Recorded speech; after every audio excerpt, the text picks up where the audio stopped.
Hello दोस्तों, the king of the birds के दूसरे पार्ट में आप लोगों का बहुत बहुत स्वागत है। तो चलिए दोस्तों स्टार्ट करते हैं। Let's start.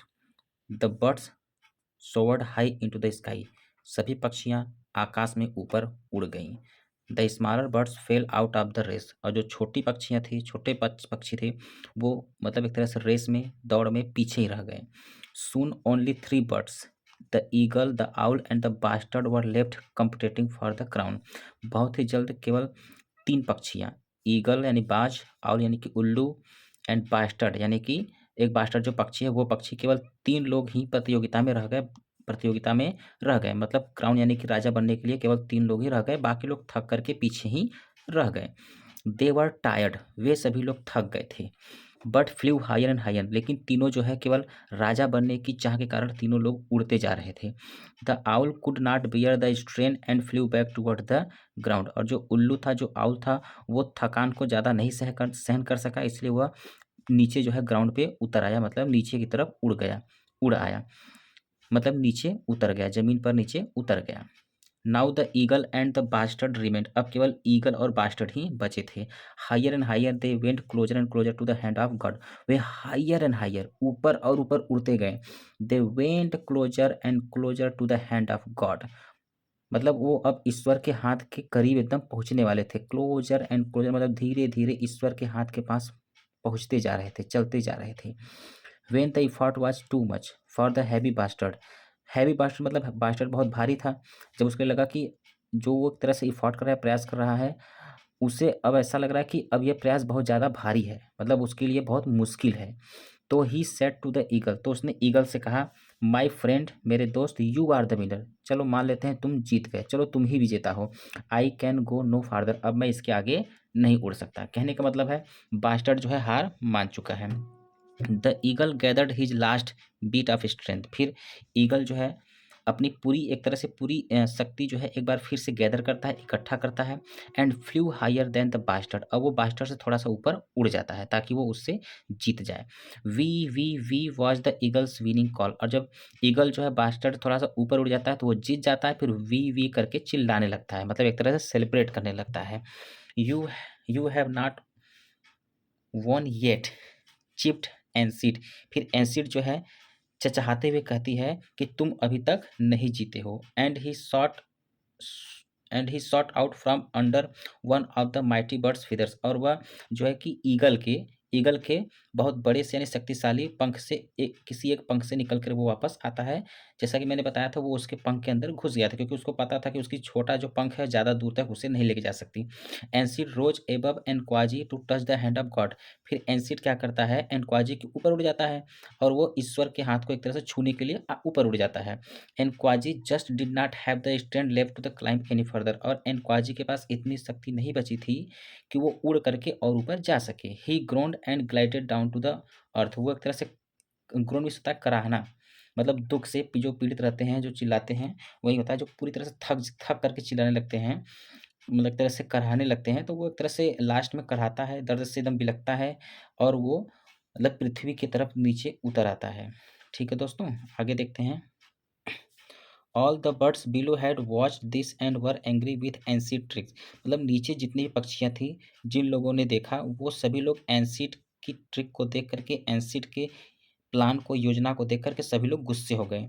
व्हेन एनसीड रिटर्न, फिर उन्होंने प्लान किया कि जब एनसीड नीचे आएगा, every bird in the kingdom was ready to pluck the feathers off from his back, तो सभी पक्षियां मिल करके एनसीड के शरीर पर से सारा उसका पंख क्या करेंगी, तोड़ देंगे, एक तरह से तोड़ दिया जाएगा, मतलब उखाड़ दिया जाएगा। The quick little bird flew into an empty snake hole, और जब एनसीड नीचे आती है तो वो तुरंत जो है एक सांप के होल में घुस जाती है।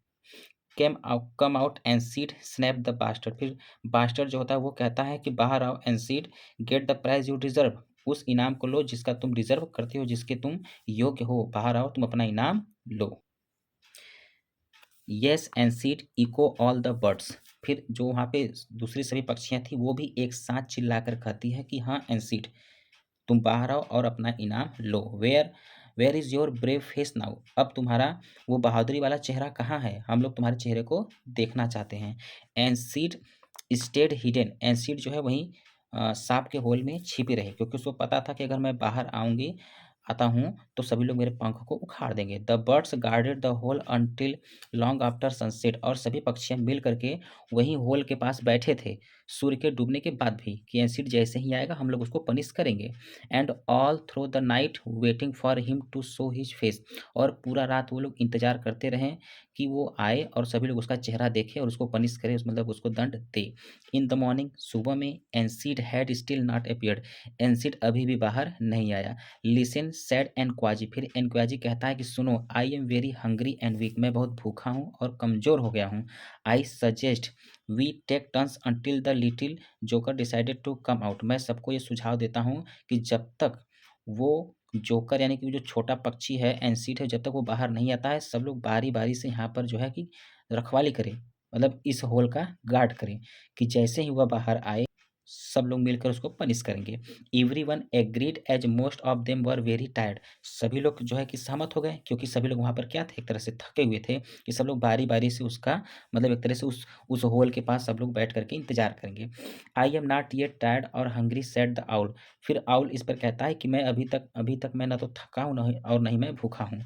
I don't mind taking the first watch, but मुझे कोई दिक्कत नहीं है कि सबसे पहले मैं यहाँ पर देखूँ, but return in in an hour or are to take my place, लेकिन 1 या 2 घंटे के बाद कोई आ जाए और मेरे स्थान को ले ले, क्योंकि 1-2 घंटे के बाद मैं भी थक जाऊँगा तो कोई 1-2 घंटे बाद दूसरा आ जाए। कहने का मतलब है कि बारी-बारी से हर कोई 1-1, 2-2 घंटा वहाँ पे क्या करेगा, अ, उस होल की रखवाली करेगा, ताकि अगर एसिड निकले तो लोगों को पता चल जाए। The owl waited and then closed one of his eyes, फिर आउल जो है इंतज़ार करता है, फिर इसके बाद वो अपना एक आँख बंद कर लेता है। Even one of my eyes is bigger and can see better than both eyes on any other bird he thought, क्योंकि वो ऐसा सोचता है कि मेरी एक आँख भी बहुत बड़ी है और मैं अपनी एक आँख से बहुत अच्छे से देख सकता हूँ, दूसरे पक्षियों की अपेक्षा, दूसरे पक्षियों की तुलना में। ही थॉट, उसने ऐसा सोचा है। He peered into the dark hole with his left eye, फिर वो अपने बाएँ आँख से जिस होल में, जिस छेद में एंसीड पक्षी घुसा था उसमें देखता है। Then he opened the right eye, फिर वो अपना दायाँ आँख मतलब राइट वाला आँख खोलता है एंड क्लोज़ द लेफ्ट, फिर इसके बाद अपना बायाँ आँख क्या करता है, बंद कर लेता है।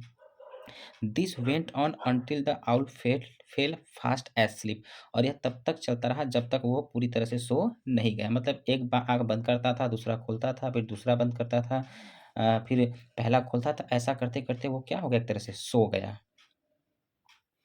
आगे देखते हैं दोस्तों। Enseed shot out of the hole and disappeared in the forest, फिर आउल जैसे ही सो गया वैसे ही एनसीड जो है बाहर निकलता है और जंगल में कहीं अदृश्य हो जाता है, मतलब उसमें जाकर छिप जाता है। The eagle saw the little creature live and cried out, फिर ईगल देखता है कि वो छोटा पक्षी एक तरह से वहाँ से भाग गया है, एंड क्राइड आउट, और वो चिल्लाने लगता है। ईगल चिल्लाता है, क्या कहता है चिल्लाते हुए, wake up you fool, he shouted, फिर ईगल चिल्ला कहता है, मतलब चिल्लाते हुए कहता है कि उठो मूर्ख, यू फेल एस्लीप, तुम सो गए, एंड एनसीड गॉट अवे, और एनसीड यहाँ से उड़ करके भाग गया। The owl felt so bad, फिर आउल को बहुत ही बुरा लगा, and that now he slips during the day, इसलिए वह अब दिन में सोता है, एंड हंट्स एट नाइट, और रात में शिकार करता है, सो दैट ताकि none of the other birds have chance to tell him that he had been caught sleeping, ताकि ये कोई न कहे, ताकि ये किसी को कहने का वो अवसर ही ना मिले कि वो रात में क्या कर रहा है, सो रहा है, इसलिए वो रात में सो जागता है और दिन में सोता है। Enseed hides out in the forest, फिर एनसीड जो है जंगल में छिप गया, flying from here and there, और वो एक जगह से दूसरी जगह उड़ता रहता था, मतलब वो एक जगह नहीं रुकता था। Never stopping anywhere long enough to be caught, और वह एक जगह कभी भी ज़्यादा समय तक नहीं रुकता था, नहीं तो अगर वो एक समय मतलब कि एक ही जगह पर ज़्यादा समय तक रुकता तो उसको कोई ना कोई पकड़ लेता, इसलिए वो एक जगह नहीं रुकता था। सो आस्क्ड थोबिका, इसलिए थोबिका वो पूछती है कि who then became the king of the birds, तो पक्षियों का राजा कौन बना।